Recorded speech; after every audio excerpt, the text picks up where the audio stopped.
Bloody इश्क, वेद और पलक की कहानी एपिसोड 7। शाम का वक्त। वेद इस वक्त एयरपोर्ट पर पहुंच गया कि तभी उसे पुलिस कमिश्नर का कॉल आया और उन्होंने उसे पुलिस स्टेशन आने के लिए कहा। वेद ने तुरंत अपने लॉयर से बात किया, पर यह बात अभी लॉयर से निपटने वाला नहीं था, जिसके चलते वेद को मुंबई पुलिस स्टेशन जाना ही पड़ा। और जब वह पहुंचा तो उसे पता चला कि तपस्वी जी ने उसके ऊपर कंप्लेन कर दिया है। कमिश्नर ने वेद को यह बताया तो वेद मुस्कुराने लगा और कहा, अगर उस बूढ़े ने मुझ पर इल्ज़ाम लगाया है तो आपका काम है, आप इंक्वायरी कीजिए इसके पीछे किसका हाथ है, क्योंकि मैं इतना गिरा हुआ भी काम नहीं करता। यह सुनकर कमिश्नर जी ने आगे कहा, बात आपका सही है, पर यह भी बात तो सही है कि आप उनके घर जाकर धमकी दिए थे और वहाँ के लोगों का भी यही कहना है, तो हम आपके ऊपर एक्शन लेना ही पड़ेगा। तभी वेद का लॉयर बोला, पर मैंने आपको पहले ही सारे सबूत दे दिए कि मेरे बॉस उस वक्त अपने काम में बिजी थे। कोई प्रूफ नहीं है कि उन्होंने उस लड़की का किडनैप किया है, तो आप किस बेस पर उन्हें अरेस्ट कर सकते हैं।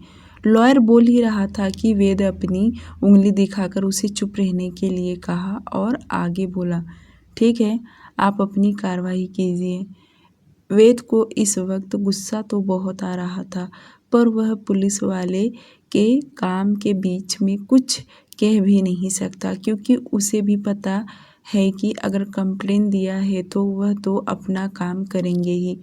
लॉयर के कहने के बावजूद भी कमिश्नर ने वेद को 24 घंटे का कस्टडी में रहने के लिए कहा, क्योंकि यह मैटर बहुत बढ़ गया था। वेद कभी हार मानने वालों में से नहीं था, पर उसे आज हार मानना ही पड़ा, क्योंकि बात पुलिस वालों तक नहीं थी, कमिश्नर और बहुत हद तक बढ़ गया था, क्योंकि वेद ने उनके घर जाकर धमकी जो दिया था, उसके लॉयर ने भी कुछ नहीं कर पाया, क्योंकि 24 घंटे उसे कस्टडी में लेना ही था, जो कि पुलिस वालों ने किया। वेद बहुत गुस्से में जेल के अंदर गया, पर उसका गुस्सा कम होने के बजाय बढ़ते ही जा रहा था। वह अपने आप को बिल्कुल भी कंट्रोल नहीं कर पा रहा था। अपने लॉयर और अपने गार्ड सभी को गुस्से में देख रहा था। सब डर के मारे बाहर निकल गए, क्योंकि उसके नज़रों के सामने खड़ा रहना डर रहे थे। वेद को कस्टडी में लेने के बाद पुलिस वालों ने तपस्वी जी को इन्फॉर्म कर दिया। रात होने की वजह से तपस्वी जी अपने घर पर ही थे, पर उन्हें वेद से मिलना था, ताकि वह भी तो पता लगाए कि आखिर उसने उनकी बेटी को किडनैप क्यों किया। वेद का मोबाइल, वॉलेट, वह सब कुछ पुलिस वालों ने रख लिया, क्योंकि वह सारे ब्रांडेड चीज़ थी और उसे कस्टडी के अंदर सारी फैसिलिटी दी जा रही थी, पर वेद ने कुछ लिया नहीं। वह सिर्फ लकड़ी के चेयर पर बैठा रहा। उसकी आंखों में इस वक्त गुस्सा धधक रहा था। वह पूरी रात सिर्फ एक ही बात सोचते रह गया कि उसने जो गलती नहीं किया उसकी सज़ा वह भोग रहा है। उसका सारा का सारा गुस्सा मिश्रा फैमिली पर था, पर वह ये भी बात अच्छे से समझ गया कि कोई तो ऐसा है जो उसके आड़ में उसने उसका फ़ायदा उठा लिया है। वह यह भी सोच रहा था कि कहीं ऐसा तो नहीं मिश्रा की बेटी किसी और के साथ भागकर चली गई हो और पूरा इल्ज़ाम उस पर लगा दिया हो।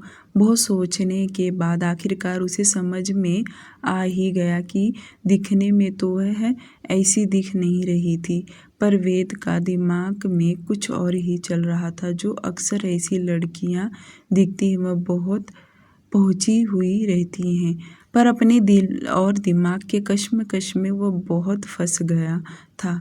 बाकी कोई भी मैटर रहता तो वह बड़ी आसानी से क्लियर कर लेता था, पर आज जो उसके साथ हो रहा था वह समझ पाना उसके लिए बड़ी मुश्किल होते जा रहा था। Next morning police station. तपस्वी जी सुबह सुबह पुलिस स्टेशन आ पहुँचे गए। जब उन्हें कल पता चला कि वेद पुलिस वालों ने कल कस्टडी में ले लिया है, तभी वह अपने कुछ साथियों को लेकर मुंबई आ गए।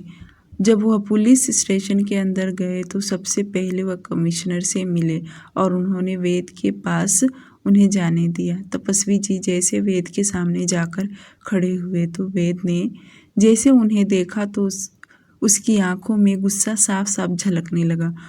वह गुस्सा इसलिए हो रहा था क्योंकि सच में उसने उनकी बेटी को किडनैप नहीं किया था। वेद अपने ही एटीट्यूड में खड़ा था, जैसे कि उसे तपस्वी जी से कोई फर्क नहीं पड़ रहा हो। वहीं तपस्वी जी जेल के सलाखों के बाहर खड़े होकर सबसे पहले वेद को ध्यान से देखने लगे, पर एक बेटी का बाप होने के नाते उनकी आंखों से आंसू छलकने लगा। वह बहुत सोच रहे थे बातें करने के लिए, पर ठीक तरह से बोल नहीं पा रहे थे और उनकी जुबान लड़खड़ाने लगी। पर बड़ी हिम्मत करते हुए बोले, किसी को हराने के लिए कोई इतना कैसे नीचे गिर सकता है? क्या तुम्हें जरा भी तरस नहीं आए? एक बूढ़े बाप की इज्जत होती हैं बेटियां, और तुमने उसकी इज्जत मिट्टी में मिलाने के लिए यही हथियार अपनाया। तपस्वी जी बोल ही रहे थे तो वहीं वेद जो अंदर था वह अचानक से चलते हुए एकदम सामने आया और सलाखों पर जोर से पंच मारते हुए कहा, देख मिश्रा, मुझे और गुस्सा मत दिला। मैं एक ही बार कहूँगा और बार बार मुझे कहने की आदत नहीं। मैं तेरी बेटी का किडनैप नहीं किया। अगर मुझे ऐसा करना होता ना तो पहले दिन ही तेरी बेटी को मैं उठा लेता, पर मैं ऐसा कभी नहीं करता। मुझे जो करना होता है ना, सामने से वार करता, समझा? वेद क्या बोल रहा था तपस्वी जी को बिल्कुल भी समझ में नहीं आ रहा। वह अब रोने लगे, बल्कि दोनों हाथ जोड़कर बोले, मुझे मेरी बेटी लौटा दो। ये बूढ़ा बाप तुम्हारे सामने हाथ फैलाकर भीख मांग रहा है। मुझे मेरी बेटी लौटा दो, दया करो मुझ पर, मेरी बेटी लौटा दो। अब वेद का गुस्सा बढ़ते जा रहा था और वह दांत पीसते हुए बोला, एक बार कहा तो तुम्हें समझ में नहीं आता क्या? तुम तो मेरे पीछे पड़ गए हो। कितनी बार कह रहा हूँ, मैंने तुम्हारी बेटी का किडनैप नहीं किया और आखिरी बार भी यही कह रहा हूँ। अगर तुम्हें यकीन नहीं हो तो वह तुम्हारा मसला है, पर तुम मुझ पर इल्ज़ाम लगाना बंद कर दो, वरना मेरा गुस्सा अगर बढ़ गया ना, जो मैंने नहीं किया ना, शायद उससे बढ़कर अब बहुत कुछ हो जाएगा। वेद इस वक्त गुस्से में बोल रहा था, वहीं तपस्वी जी रोने के अलावा उन्हें कुछ भी दिखाई नहीं दे रहा। उन्होंने अपने दोनों हाथ जोड़ते वैसे ही भीख मांगते कहा, तुम्हें मेरी दुकान चाहिए ना, तुम रख लो। मुझे कुछ नहीं चाहिए, तुम मेरा घर भी रख लो। मैं अपनी बेटी को लेकर दूसरे गांव में चला जाऊंगा, पर मेरी बेटी लौटा दो। मैं उसके बगैर नहीं रह सकता। ये सब ज़मीन के वजह से हुआ है ना, तुम सब रख लो। मुझे कुछ भी नहीं चाहिए, मुझे पैसा भी नहीं चाहिए, पर मेरी बेटी लौटा दो। तपस्वी जी जिस तरह से रो रहे थे, गिड़गिड़ा रहे थे, उन्हें देखकर वेद इतना तो समझ गया कि यह बूढ़ा अपनी बेटी से बहुत प्यार करता है, बल्कि वह भी सोच में पड़ गया, आखिर किसने यह सब किया है। और जाहिर सी बात है कि तपस्वी जी को वेद पर ही शक होगा, क्योंकि धमकी तो उसने दिया था। पर यह धमकी थोड़ी ना उसने दिया था कि वह उसकी बेटी को किडनैप कर लेगा। वह तो ज़बरदस्ती दुकान खाली करवाने के लिए धमकी दिया था। तपस्वी जी की हालत देख कहीं ना कहीं वेद को बुरा लगने लगा, पर उसे गुस्सा भी आता था क्योंकि उसने उनकी बेटी की किडनैप नहीं किया था। दोनों अपनी अपनी जगह सही थे।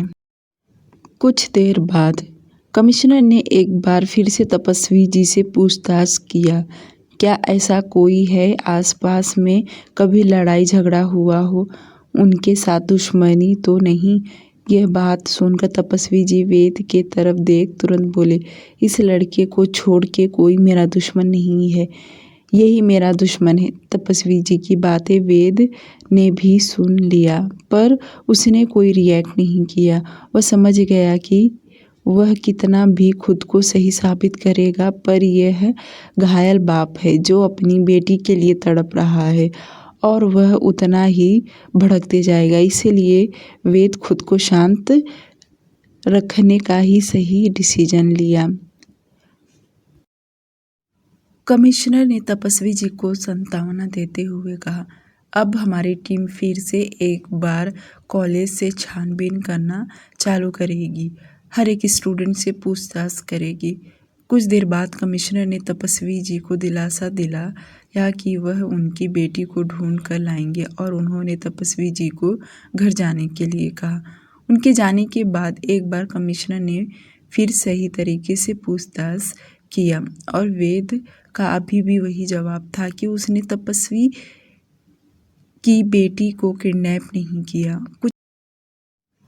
कुछ घंटे बाद वेद का लॉयर कोर्ट से पेपर लेकर आया और उसने कमिश्नर को देते हुए कहा, अब तो आप इन्हें घर जाने दे ही सकते हैं क्योंकि सारे सबूत मैं कोर्ट में हाजिर कर दिया हूँ। कमिश्नर और लॉयर की बहुत देर तक बातें हुई। सारे सबूत तो वेद के पास था क्योंकि वह जहाँ जहाँ मीटिंग किया था वह सारे footage, meeting attend, CCTV footage के वजह से तो वेद को बेल मिल गया। जब वेद सलाखों से बाहर निकला तो एक नज़र कमिश्नर को घूर कर देखा क्योंकि उसे बहुत गुस्सा आया था। उसे लड़की को ढूंढने के बजाय पुलिस वालों ने उसे अरेस्ट किया और जिसने उस लड़की को किडनैप किया वह खुलेआम घूम रहा है। जो बात वेद के दिमाग में फिट हो गया।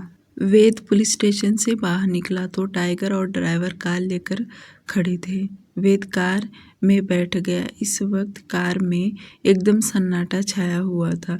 वेद इतना गुस्से में था, भला वह शांत भी कैसे रह सकता, क्योंकि एक रात पुलिस स्टेशन में जो उसने निकाला था। विला पहुंचते ही कार में से बाहर निकला और तेज रफ्तार से अपने कमरे में पहुंचा। कमरे का दरवाज़ा उसने तेजी से बंद किया और सामने ड्रेसिंग टेबल के सामने जाकर खड़ा हो गया और अपने आप को इतना गौर से देखने लगा मानो आज एक दफ़ा फिर से उसकी बेइज्जती हो रही हो। पर अब शांत रहना उसे कहीं ना कहीं पछतावा हो रहा था। वेद फिजिकल बहुत ही स्ट्रांग था, मेंटली तो बता नहीं सकते, पर वह अपने आप को बहुत शांत करने लगा और दांत पीसते हुए खुद से कहा, मैं बार बार एक ही बात दोहरा नहीं सकता कि मैंने गलती नहीं किया, पर हाँ, जिस किसी ने भी मेरे नाम से यह फ़ायदा उठा रहा है तो उसका मैं वह हश्र करूँगा कि वह कहीं मुँह दिखाने के लायक भी नहीं रहेगा। वे थोड़ी देर बाद वॉशरूम में गया और फ्रेश होने लगा। फ्रेश होकर वह बाहर निकला तो अपनी स्टडी रूम में गया और वहीं उसने टाइगर और लॉयर को बुलाया। वेद अपनी चेयर पर बैठा था तो वहीं सामने वाले चेयर पर टाइगर और लॉयर दोनों बैठे थे। वेद एकदम शांत दिख रहा था और 2 मिनट खामोश रहने के बाद दोनों की तरफ देख बोला, टाइगर, तुम उस लड़की का पता लगाओ वह है कहाँ। अगर वह खुद से भागकर गई है तो कोई बात नहीं, और अगर उसका किसी ने किडनैप किया है तो वह मेरे हाथ से नहीं बचेगा, क्योंकि उसने मेरे कंधे पर बंदूक रखकर उस मिश्रा की फैमिली को निशाना बनाया है। उसने मेरे साथ दुश्मनी मोल लिया है। टाइगर और लॉयर दोनों देख सकते थे कि वेद इस वक्त बहुत गुस्से में है। वे दोनों शांति से वेद की सारी बातें सुन रहे थे और वेद ने आगे उन्हें ऑर्डर देते हुए कहा कि यह काम बहुत जल्द से जल्द होना चाहिए, क्योंकि वेद अपने ऊपर कोई इल्ज़ाम नहीं ले सकता, क्योंकि अब वह बर्दाश्त से ऊपर हो रहा था। वाराणसी बालमपुर गांव। मिश्रा जी अपने घर आ गए थे और यह बात अब छुपाने वाली नहीं थी, क्योंकि पूरा गांव जान गया था कि मिश्रा जी की लड़की गायब हो गई है और मिल नहीं रही। जो समझदार थे वे सभी लोग उनके दर्द और तकलीफ समझ रहे थे, पर जो पुराने ख्यालात के लोग थे कि तरह तरह के नाम रखने लगे कि उनके घर में बेटा नहीं है, बेटियां अपने मन की रहा करती थी। तपस्वी जी कभी डांट नहीं लगाते थे, बेटों की तरह पाल पोस के बड़ा किया, और आज देखो बेटियां क्या कर रही हैं। यह बात सही था कि उनके मुंह पर कोई कुछ नहीं कह रहा था, पर पीठ पीछे हर कोई उनकी बातें बनाने लगे। उधर मुंबई में टाइगर अपने आदमियों को काम पर लगा दिया था। उसने सबसे पहले अपने गार्ड को बालमपुर के कॉलेज में भेजा। वहाँ पर उन्होंने पूछताछ किया और सारे डिटेल्स निकालने लगे कि कब वह कॉलेज से बाहर निकली। सारा डिटेल्स निकालने के बावजूद भी उसका कोई प्रूफ नहीं मिल रहा कि कैसे उसका पता लगाया जाए कि वह इस वक्त कहाँ है और किसने उसका किडनैप किया। टाइगर ने लास्ट में गार्ड को फुटेज निकालने का ऑर्डर दिया। उसका ऑर्डर पाते ही जो कॉलेज के बाहर सीसीटीवी फुटेज लगा था वह कॉलेज वालों ने रिकॉर्डिंग दे दिया और वह चेक करने पर पता चला कि सचमुच पलक कॉलेज से बाहर निकली और सीधे रास्ते चलते हुए जा रही है जहाँ पर कैमरे का दृश्य दिख रहा था। वहाँ तक तो टाइगर ने देख लिया, उसके बाद का फुटेज उसे देखना था। पर कॉलेज के बाहर छोटे मोटे स्टॉल थे, कोई शॉप नहीं जहाँ पर कैमरास हो। इसी में पूरा दिन चला गया। टाइगर शाम को वेद के पास जो एक रिकॉर्डिंग था उसने दिखा दिया। उसके बाद उसने कहा कि आसपास कोई रिकॉर्डिंग नहीं है। टाइगर बोल रहा था तो वहीं वेद स्मोक करने में बिजी था, पर उसका पूरा ध्यान टाइगर के बातों पर था और सिगरेट ख़त्म करने के बाद वह नीचे फेंक एक पैरों से दबाया और मुंह से जो धुआं था वह बाहर छोड़ते हुए टाइगर से कहा, जिसने उसका किडनैप किया है वह बहुत शातिर है। उसने पूरा लोकेशन चेक किया होगा कि कहाँ तक कैमरा है और कहाँ तक कैमरा नहीं, इसलिए तो उसने बड़ी चालाकी से उसे उठा लिया। स्कूल वालों ने कैमरा चेक किया होगा और उन्हें वह बाहर निकलती हुई दिखाई दी होगी। उसके बाद वह कहाँ गई उन्हें कोई लेना देना नहीं और आगे कोई कैमरा भी नहीं है। वेद की बातें टाइगर बड़े गौर से सुन रहा था और सवाल करते हुए पूछा, बॉस तो अब कैसे पता लगाया जाए? यह सुन वेद बोला, तुम उस लोकेशन पर पता लगाना छोड़ दो, उसने सबको बेवकूफ़ बनाया। अब तुम आगे के लोकेशन चेक करोगे, पूरा हाईवे पर जो सीसीटीवी कैमरा है वह सब चेक करो, देखो कोई तो सबूत रहेगा। वह कहावत है ना, चोरी करता है कोई ना कोई सबूत कुछ छोड़ देता, वैसे ही इसने भी कोई तो सबूत छोड़ दिया होगा। वेद जो भी कहता टाइगर बड़े अच्छे से काम कर लिया करता था और उसकी बातें ठीक तरह से समझाने के बाद टाइगर वहाँ से गार्ड को लेकर काम पर निकल पड़ा। गहरी रात, सुनसान जगह। पलक के अभी भी हाथ पैर रस्सी से बंधे हुए थे। उसके पूरे बाल बिखरे हुए थे, यहाँ तक कि उसके चेहरे पर उसके बाल बिखर के चेहरे पर एकदम चिपके हुए थे। रो रो के चिल्ला चिल्ला के उसका गला सूख गया था, उसकी आंखें सूज के मोटी मोटी हो गई थी। वह जब से यहाँ आई है तब से उसने खाना नहीं खाई थी, पर ज़बरदस्ती उन लोगों ने उसे पानी पिलाया था कि कहीं वह मर ना जाए। वह बिल्कुल भी चिल्ला नहीं रही थी, दीवार से सट बस एक जगह बैठी थी। उन दोनों लड़कों में से एक लड़का आगे आया और थाली में उसे खाना रख कर चला गया, पर पलक एक बार फिर भी नज़र उठाकर उसके तरफ नहीं देखी। वह लड़का बाहर आकर दूसरे लड़के से कहने लगा, यह तो कुछ भी खा ही नहीं रही है, ऐसे रहा तो यह मर जाएगी। उसकी बातें सुनकर दूसरा लड़का बोला, ठीक है, रात भर में मर नहीं जाएगी, मैं सुबह होते मालिक से बात करूँगा, इसका क्या करना है। वैसे भी बेवकूफ़ लड़की को यही लगता है कि हमने यहाँ से कहीं उसे दूर लेकर चले गए, पर इसे नहीं पता कि हमने इसकी आँखों पर पट्टी बांधकर वापस इसी जगह पर लाकर रख दिया है। इतना बोलकर भी दोनों आपस में ताली मारकर हंसने लगे, जैसे कि उन्होंने बहुत अच्छा काम किया हो। वहीं अंदर पलक की आंखें झपकने लगी। उसे तो कुछ भी समझ में नहीं आ रहा कि इस वक्त कहाँ है। उसके दिल और दिमाग में सिर्फ उसके घर वाले घूम रहे थे। उसे यहाँ से बस निकलना था। उसके शरीर में इतना भी ताकत नहीं बचा कि वह यहाँ से भागे या बगावत करे। उधर मुंबई मालाबार इमविला रात 1 बजे। वेद इस वक्त स्टडी रूम में बैठा था तो उसके सामने टाइगर और उसके गार्ड्स खड़े थे और टाइगर ने 4-5 पेन ड्राइव टेबल पर रखते हुए कहा, बॉस ये सारे सीसीटीवी फुटेज है। हमने सारे फुटेज चेक किया जिससे यह पता चला है कि उस गांव में से एक महंगी कार बाहर निकली और हमने ये भी पता लगाया कि वैसी कार तो वहाँ पर किसी के पास थी ही नहीं, पर उसने रास्ता बदलते हुए हाईवे पर गया और वहाँ से कई सारे रूट बदलते हुए जंगलों की तरफ गया जो कि राजस्थान की तरफ जा रहा था। टाइगर ने बहुत ही बारीक बारीक से सबूत इकट्ठा किया था और सारे सबूत मिलने के बाद वेद अजीब तरह से मुस्कुराया। उसको मुस्कुराता देखकर टाइगर बोला, बॉस मुझे लगता है कि यह भावेश का काम है। टाइगर ने अपनी बात कंप्लीट भी नहीं किया था कि वेद उसे टोकते हुए कहा, नहीं ये उसका काम नहीं है। अगर उसे ये सब करना होता तो वह कब का कर चुका होता। उसके पास बहुत मौके थे पर उसने ऐसा नहीं किया।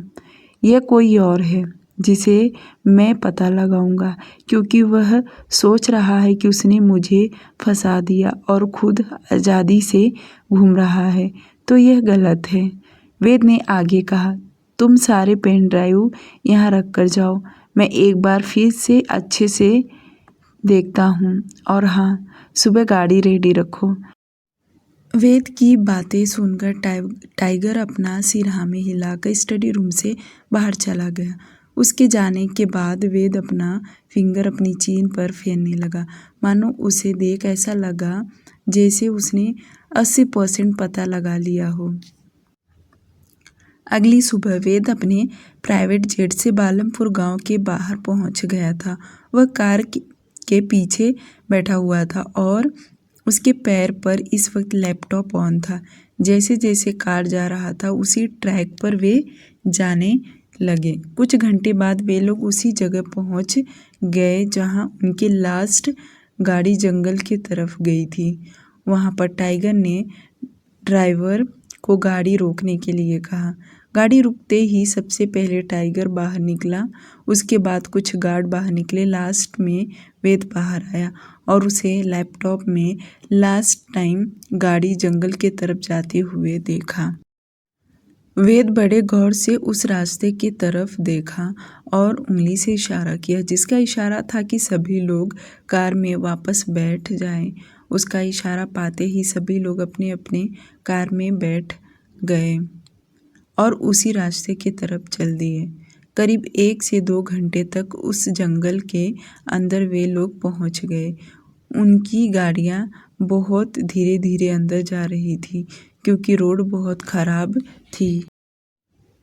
तो वहीं दूर से कोई उन्हें देख रहा था और देखने के बाद वह भागते भागते वहां पहुंच गया जहां दूसरा लड़का खड़ा था।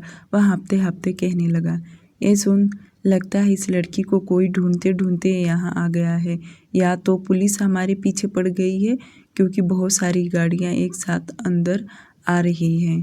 उस लड़के का इतना कहना कि दूसरा लड़का तो डर के माले कांपने लगा और उसे समझ में नहीं आ रहा कि वह क्या करे और जल्दबाजी में वे दोनों फैसला लेने लगे कि उन्हें यहाँ से किसी भी हालत में निकलना होगा क्योंकि वह जहाँ पर रुके थे उस जगह को वे लोग बहुत जल्द पकड़ सकते थे क्योंकि वह सामने उनकी गाड़ी थी और दूसरी बात वह काल कोठरी जैसा दिख रहा था जो सबसे पहला निशाना बन जाता। दोनों काफ़ी देर से दिमाग दौड़ाने लगे कि यहाँ से कैसे निकलें। उसमें से पहले वाले लड़के ने कहा, तू ऐसा कर, यहाँ से गाड़ी लेकर जल्दी से निकल जा क्योंकि गाड़ी की वजह से वह तेरा पीछा करेंगे और मैं इस लड़की को लेकर दूसरे रास्ते से निकल जाता हूँ।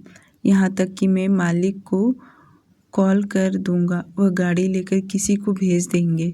इसके पहले वे दोनों ने बहुत सारे आइडिया सोचे पर यह आइडिया उन्हें बेस्ट लगा और वे दोनों जल्दबाजी में वहाँ से निकलने लगे। पर यह सारी बातें पलक भी सुन रही थी, क्योंकि वे दोनों बहुत ज़ोर-ज़ोर से बातें कर रहे थे। उनकी बातें सुनकर पलक को इतना समझ गया कि उसे यहाँ बचाने उसके पापा यहाँ आ गए हैं। पर उसने लास्ट वाला शब्द भी सुन लिया कि वह उन्हें चकमा देकर दूसरे रास्ते से लेकर जाएंगे और अपने मालिक को फ़ोन करके गाड़ी बुलाएंगे। ये सुनकर एक बार फिर से उदास हो गई। पहले वाला लड़का गाड़ी में जाकर बैठा और गाड़ी वहाँ से स्टार्ट करके जाने लगा। वहीं दूसरा लड़का अंदर आया और उसे पलक के हाथ बांधकर उसने के मुंह पर टेप लगाकर उसे वहाँ से लेकर पीछे के रास्ते से छुपा के निकलने लगा। पलक का पैर की रस्सी खोलते ही वह लड़खड़ा के चलने की कोशिश करने लगी, पर वह लड़का उसके हाथ को पकड़ के घसीटते हुए वहाँ से भागने लगा।